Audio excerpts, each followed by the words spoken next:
ওরে হাল্ক ভাই, আমারে বাঁচাও। পুকুর পাড়ে সেই পচা ডাইনি আমার কি যেন খাওয়াই দিছে। এখন আমার পেটের ভিতর তো ফুটবল টুর্নামেন্ট চলতেছে। বল্টু, তুই চিন্তা করিস না, ওই ডাইনির সাহস তো কম না। আমার বন্ধুর এই দশা করছে, আজকে ওরে কাঁচা চিবাইয়া খামু। বের হ ডাইনি। ওই ডাইনি, আমার বন্ধুর পেট ঠিক কর, নাইলে তোর পুকুর আমি সেচে ফেলমু। কত সোজা না রে সবুজ দানব। ওর পেটের ফুটবল বের করতে চাইলে তোরে অগ্নি পাহাড় থেকে জাদুর লাল মরিচ নিয়ে আসতে হবে। আর যদি না পারোস তবে তোর বন্ধু আজরাইলের দাওয়াত খাবে। কই আছে জাদুর লাল মরিচ? আর এত বড় সাহস যে আমার মরিচ নিতে আইছে। জমের বাড়ি যাওয়ার শখ হইছে বুঝি? তোর লগে পেঁচাল পাড়ার টাইম নাই, ধর এইবার।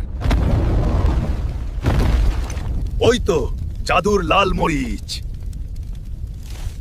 এই নে তোর মরিচ, এবার আমার বন্ধুরে ছাড়। মরিচ তো দিছস,